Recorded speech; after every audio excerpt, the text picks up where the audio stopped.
Hi, I'm John Anderson, faculty advisor to Bandwagon. Our Real Talk podcast addressed violence and sexual assaults in Alfred, and the student investigation has found a major decrease in crime and calls over the past 2 months. The following podcast was recorded last week with Bandwagon students and Dr. Greg Sammons, the Alfred State College Vice President for Student and Employee Affairs. In this podcast, Dr. Sammons talks about the attack by non-students against Derek Correa and his recovery. Since this episode was recorded, Dr. Sammons talked to Derek's parents and received tremendous news. Derek was responding to loved ones with physical hugs. However, that was not enough to have him transferred to a hospital that specializes in neurological injuries. Suddenly, Derek sent a message to his loved ones and a message to the Alfred State community. He wrote, "Thank you." If there was one good thing that came from, like nothing is good about that, but if there was a positive thing that I saw and have experienced after the incident, has been the level of how the community rallied, particularly the students have rallied around Derek.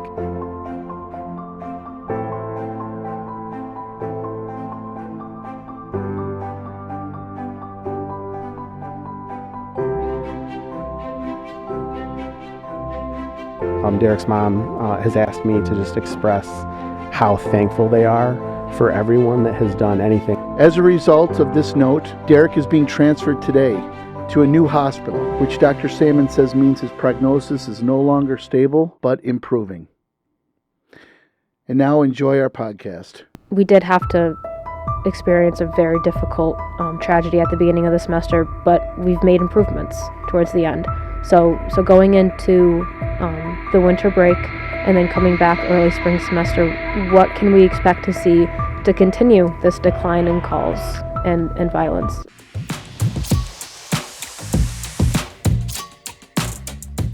Welcome to episode 4 of Real Talk. We are partnered with Dr. Greg Sammons, Vice President of Student and Employee Affairs here at Alfred State. He is here to give us an update on Derek Correa and what to expect next semester. We would really like to hear about going back to Derek Correa.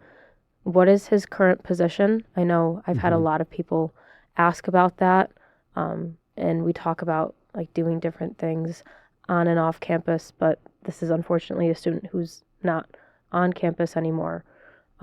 So I know that like some school officials have gone and met with him and seen how he's been doing. Can you give us a little bit of information on that? Yeah, I can. Thanks for asking, actually. But I know the family has been incredibly appreciative about not only the interest in how Derek's doing, but the amount of support he received.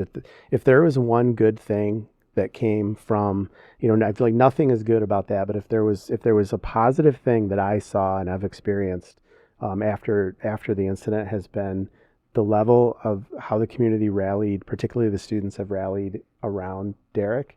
And that is, I don't know if everyone is always aware of like everything that has happened in terms of like what that has looked like, but that has included everything from a banner with what I would estimate to be over 1,000 signatures, like a huge 5-foot banner. Yeah, huge banner. It was a whole event. Yeah, that were signed with just incredibly heartwarming messages, and that was delivered, and they did hang that in his room. Other things that happened, we had the culinary and the Wellsville campus did a huge fundraiser that generated thousands of dollars that were delivered to the family to support them. And the students that including multiple programs, actually had lined the streets outside of the campus and along the campus for when people were pulling in to pick up that food. And that also, I think, was just really, really, really impactful and just showed what this community is about. There were so many other whether it be small additional fundraisers that were done. Our new club sport, the trap team, had actually done a fundraiser when they were having their final tournament. They raised hundreds of dollars that were donated, and those were all just things organically that the students and those groups really put together. So when you put all of it together, it was just it has been and continues to be really just an incredible amount of support that I think our community has put towards one of us, one of our own community members. And so Derek is still in the hospital. He has been transferred to a different hospital closer to his home. Okay. He is continuing to recover. He certainly has a longer recovery road ahead of him, but I am happy. I've been one of the folks that has visited and visited Derek and visited with the family multiple times, and I'm happy that he's not at a plateau. So Yes. he is. So the recovery, while it will take a while, it's going to take time. He has not like hit a plateau. He's continuing to recover, and he's continuing to get better. And I think people's thoughts and really positive energy going in their direction is still very much needed. But I'm happy to see that every time I've visited or every time I've talked to his family, there has been improvement. So I'm feel optimistic, and I encourage everyone to keep sending that kind of positive energy and finding ways to keep supporting them. It's been to me the part that has made me proudest to work here has been just how much support. Well, and it's good to see, especially like you're talking about something that really helps the family, like fiscally, with an injury like that, going to the hospital. There's a lot of bills, and like the GoFundMe has almost raised like $60,000 to help him out. So as a community, I just want to say like that's a great thing that us all at Alfred have done to really help him out. It is. I think they did not expect, when this happened. I think, obviously people don't typically, this is like kind of in people's lifetime, this is something that you hope never happens in your lifetime. But Absolutely. I don't think anyone necessarily had any specific expectations of how much could be raised or how many, how other people would rally behind this. But I know that they have been just absolutely blown away by the amount of support, and they've actually multiple times, Derek's mom has asked me to just express how thankful they are for everyone that has done anything, whether that was among the dozens and dozens of cards that people signed that I've delivered to their room, or it be the fundraising. They are just so grateful about how the campus has rallied around their family. And again, it's literally, I feel like in my entire career, that part of it, as tragic as this has been, that part has been a point that I'll always be proud of for working here. And it's unfortunate, as tragic as it has been. However, we were able to come together as a community and talk about it, instead of just pushing it under the rug and saying, this is a very difficult topic to talk about, a violent assault that happened in the town of Alfred. We don't want to think about it, but unfortunately, we have to. Mm-hmm. This is something that needs to be heard, and needs to be known and put out there, and we are lucky enough to be able to have platforms where we can talk about this. So I just wanted to thank you again for being able to talk about that with us. So from here, we did have to experience a very difficult tragedy at the beginning of the semester, but we've made improvements towards the end. So going into the winter break and then coming back early spring semester, what can we expect to see to continue this decline in calls and violence around? Yeah, thankfully several things. I think there have been things that you could expect that will be different. We've always had a partnership with the village police and with the village government, including the mayor, and with some of the business owners. And so we've had recent conversations with them, came to the table together and asked each other, what could we do to make sure that this community remains the Alfred that all of us, are here for, all of us expect. And we have come up with multiple solutions. So the village police have done some changes to the way that they are scheduling and staffing, and the way that they're kind of putting their patrols and in terms of where they're deployed downtown to make sure people see them and feel safe and know that they're a resource.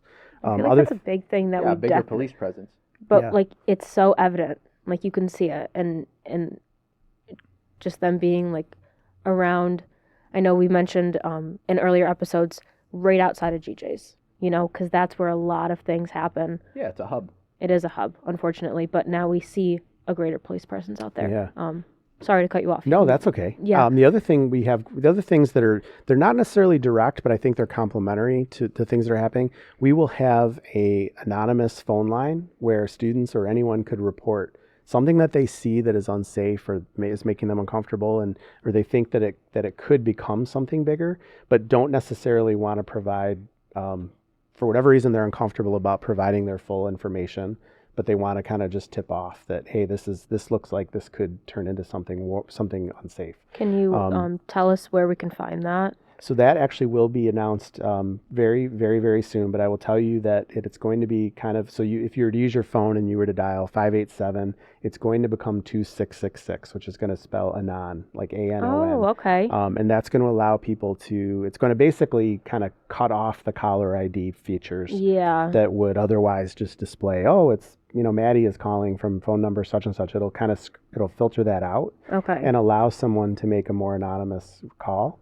Another thing we've done is we've had for a long time something called Silent Witness, which is an online link that people can submit information or concerns that they can fill out. It's kind of like a brief web form, and it's also anonymous. But one thing we've added an upload feature for someone to either upload a photo or upload a video, which we didn't have before. So if someone captures something on their cell phone and they want to basically pass it to authorities, but they don't necessarily want to do it from their own, themselves. We've provided that new opportunity for that to happen.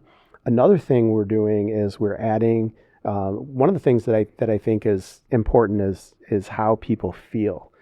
So there's your safety, and then there's how you feel about your safety. Mm-hmm. So one of the things that we can do, particularly to make sure people feel safe, if this helps people feel that they're not uncomfortable with moving between buildings later at night or moving from the village.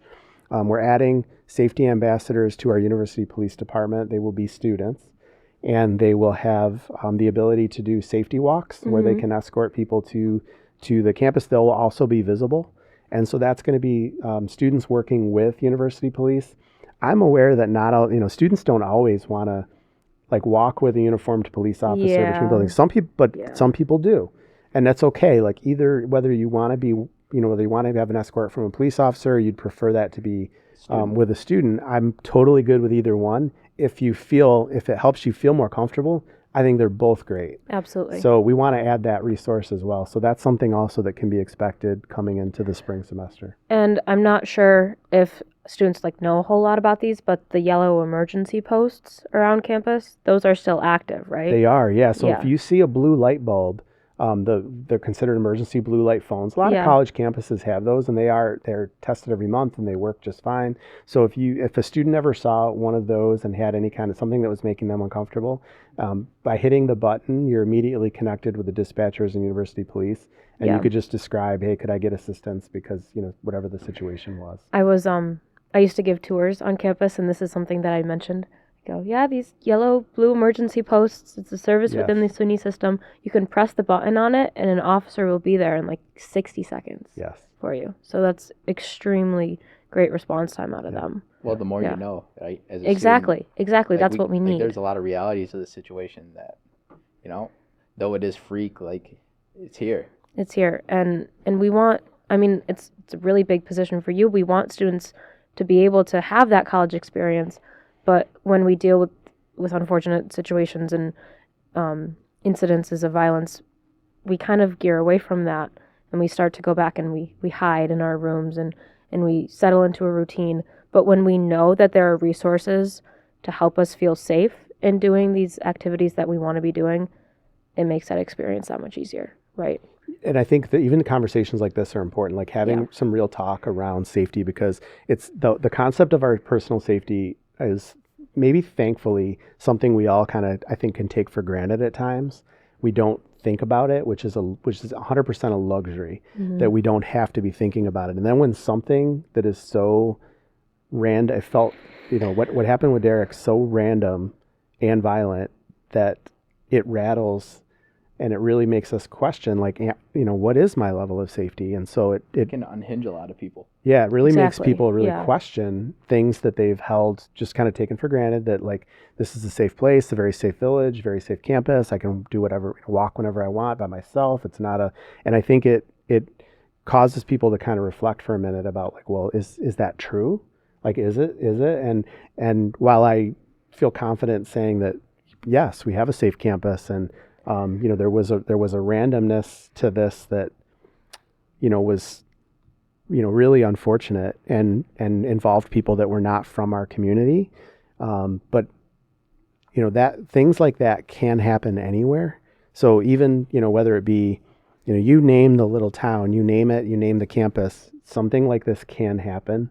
And unfortunately, every so often, something could happen that really reminds you that, I do need to be an active participant in how I make sure that I'm as safe as possible. So whether that's walking with a friend as opposed to walking by myself, whether it is taking up the opportunity to have a safety ambassador walk with me just to make sure I'm doing everything I can to take care of my own safety, or it's becoming a good partner by reporting something that you see that might be unsafe. Like, all of those things are ways that collectively students and members of the community, you take back what was taken. Yes. So that night, something was taken, and that was the feeling people had about feeling safe here, I think.